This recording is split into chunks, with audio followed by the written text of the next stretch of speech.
Now, before anybody gets their panties in a bunch about their precious carnivore diet, let me start off by saying I'm a fan of the carnivore diet. I personally use carnivore for part of the year. I use carnivore with some of my clients, and I truly understand all the benefits that can come from using a carnivore diet and why those benefits can come about. And for some folks, these benefits can be described as nothing short of miraculous. And even though I understand all the benefits that can come from using a carnivore diet, I also understand that just like any diet or any supplement or any food, the carnivore diet is not right for every person because we all process foods differently. So in this video, I'm going to help you understand 3 different scenarios where using a carnivore diet is a mistake and it's actually going to create more harm than good. But the good news is, because I know that you've been looking at this diet like this is really going to be my answer. This is going to save me. This is going to turn things around because look at what it did for these other folks. I know you want it to work. So if you are dealing with one of these issues, I'm going to show you how to correct it so you can really get the benefits from a carnivore diet. Let's jump in.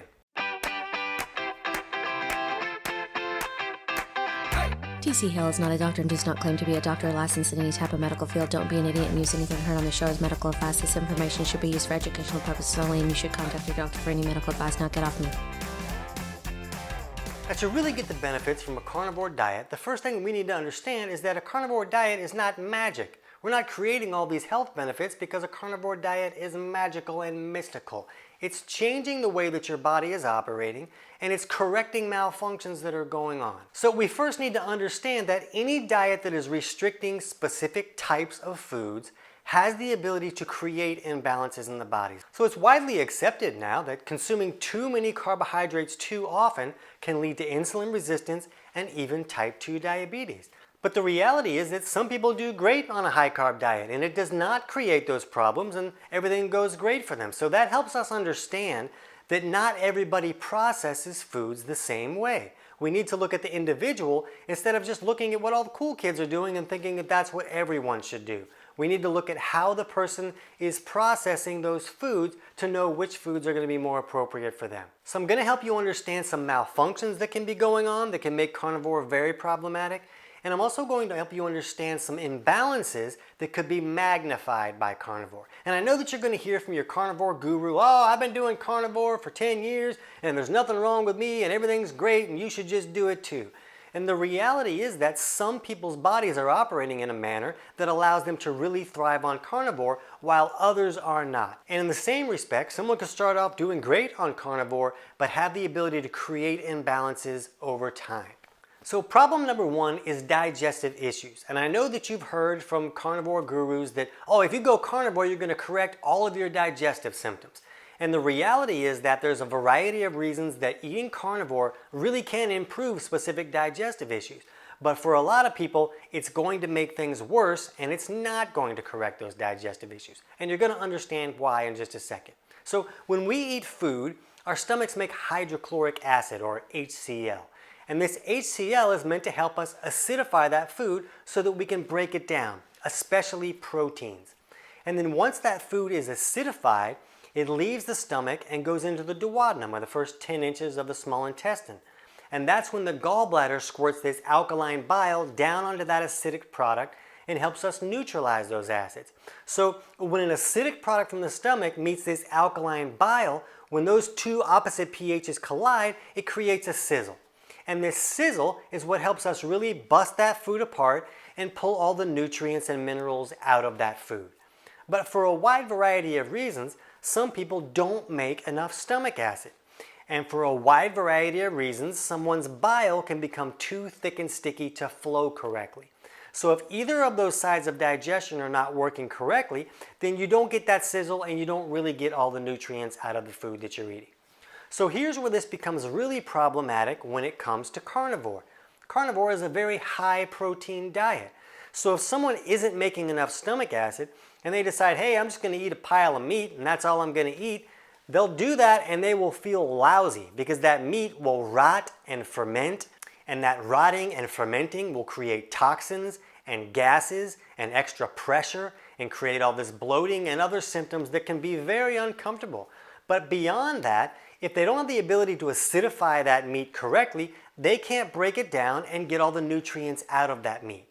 The problem is a lot of people aren't making enough hydrochloric acid because the body doesn't have the minerals needed for it to produce hydrochloric acid. Here's the trick. You kind of need to be able to break down your food correctly with that sizzle and both sides of digestion working correctly to pull the minerals out of the food that you're eating. So a person can get stuck in this cycle of not having the ability to acidify their food correctly, not being able to pull minerals out of their food, and not being able to have the minerals needed to make that hydrochloric acid. So they can get stuck in this broken digestion for years or decades. The other problem is if someone's bile isn't flowing correctly, bile is needed to emulsify our dietary fats. And if you're using a carnivore diet properly, it should be a higher fat diet. You should be getting plenty of fats from those animal products. And if bile is not flowing to help us emulsify those fats become rancid and toxic. And now they become a problem that the body has to deal with instead of giving the body these nutrients. So when a person is eating these foods that they don't have the ability to break down properly, or the fats that they can't emulsify properly, all of these things become a burden for the body. And now they're going to feel nauseous or bloated or have other digestive discomforts, or look at me, I got butt soup on the toilet all day. All of these problems are going to come about from consuming a diet that they don't have the capacity to break down correctly. The other problem is when you can't break down your food correctly, carbohydrates are a lot easier to break down than protein. So a person could be not digesting correctly and still have the ability to get some fuel out of some carbohydrates, where now they're going to remove all of those carbohydrates and just eat protein and fats, and they're not going to be able to pull any fuel out of that. So you just took away their only fuel source, and they're going to end up with, oh, I got the carnivore flu. And if you think about this symptom, what's going on is when you have the flu or some type of cold, you feel really lousy because a lot of your resources are going towards fighting off that invader. So if a person's dealing with a carnivore flu, a lot of times it just has to do with the fact that they don't have enough resources for their body to function correctly, so they feel as lousy as they would when they have the actual flu. Now sometimes these digestive symptoms can come about because someone will have a bacterial overgrowth in the stomach, and when we're eating carbohydrates and all this junk food, it can really feed those bacteria and help them to thrive and replicate and create even more trouble. So when we remove all those carbohydrates, it reduces what we're feeding them, and it can get that infection under control and help the person improve their digestive function. So here's why we see some people improve some digestive symptoms when they go carnivore. But if the person can't digest just because they can't make enough HCl, or maybe their bile isn't flowing well enough to emulsify those fats, then just going carnivore is not going to be enough to correct those problems. Now the confusion about this can be magnified because there's a lot of fibers and nutrient factors in vegetables and those types of foods that can create a lot of digestive symptoms for some people. So when they remove those foods, all of a sudden a lot of those digestive symptoms go away and they're like, all right, carnivore correct the problem. But the reality is that when they're having problems digesting those vegetables, it's often because digestive malfunctions are present.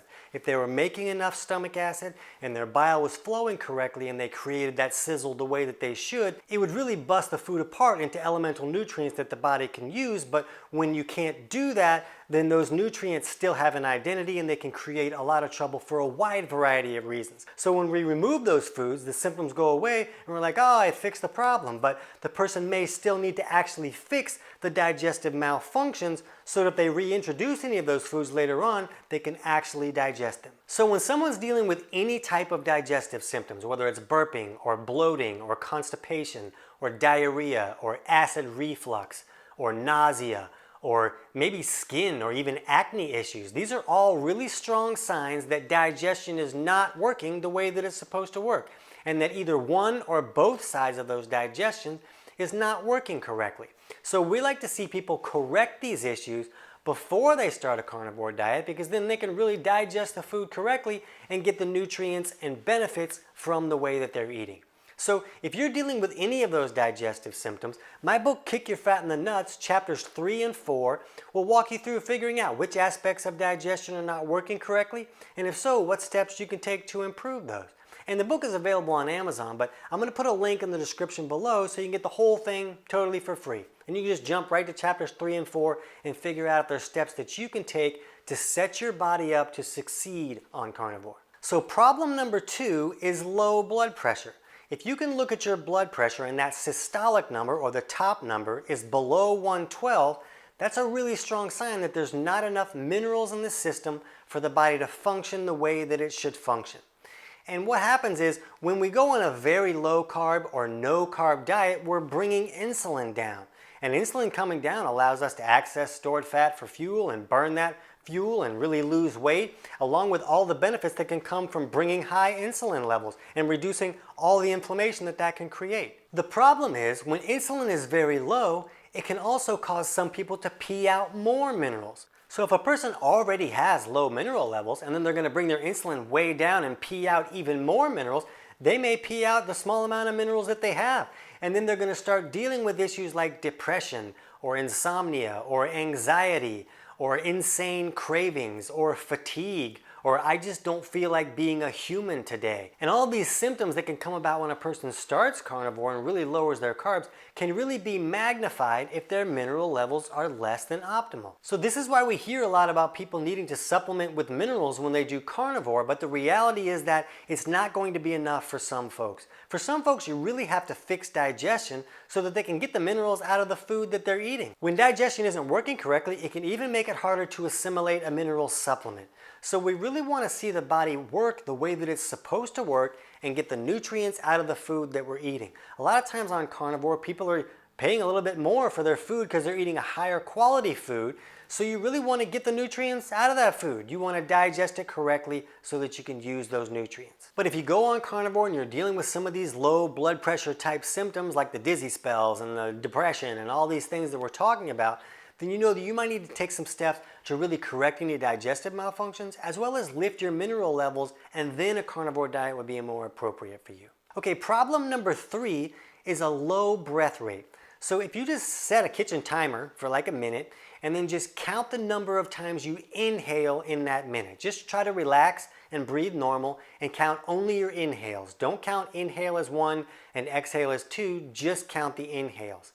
Now if you count less than 12 inhales per minute, that can be a sign that your blood is leaning too far on that alkaline side. And when the blood is leaning too alkaline, what's called the Bohr effect will kick in. And the Bohr effect tells us that when the blood is too alkaline, oxygen can't get down to the tissues where it needs to be so that the body can use oxygen correctly. This can create major oxygen utilization issues and energy production problems. So a person can really lose their energy if the blood starts to lean too far on that alkaline side. Here's the problem with carnivore. When we eat carbohydrates, a byproduct of consuming carbohydrates is CO2.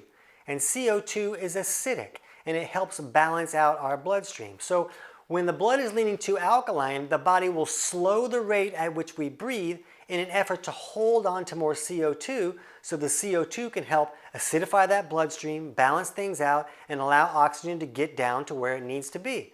The problem is if a person's breath rate is already low and then they remove all their carbohydrates, well, they're going to produce less CO2 that comes from processing those carbohydrates. So now their blood is going to lean even more alkaline and they're going to have even bigger oxygen utilization issues. Now this doesn't mean that everybody needs to eat carbohydrates. A lot of people have their blood leaning too far on the acidic side, and removing those carbohydrates could really benefit them.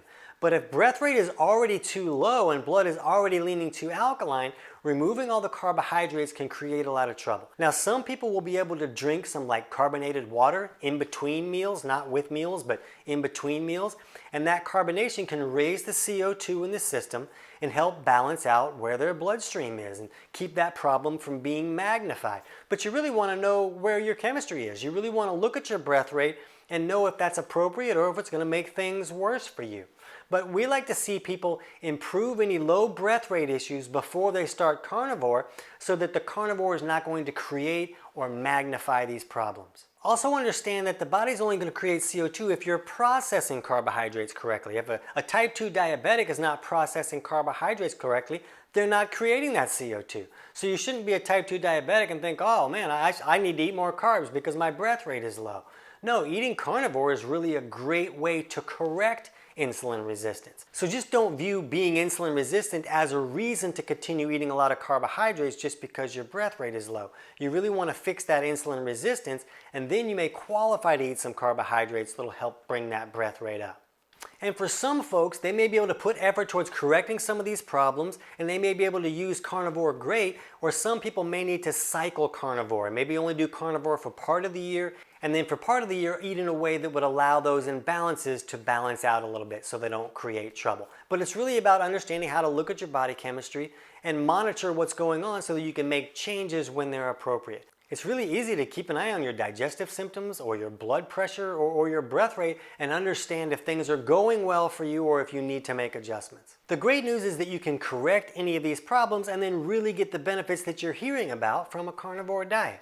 So to really get the benefits out of carnivore, you can correct any of these issues that we've talked about here, but also jump over right now and check out our video on the 5 biggest carnivore mistakes to make sure there's not something you need to adjust there. I can't wait to hear about your results.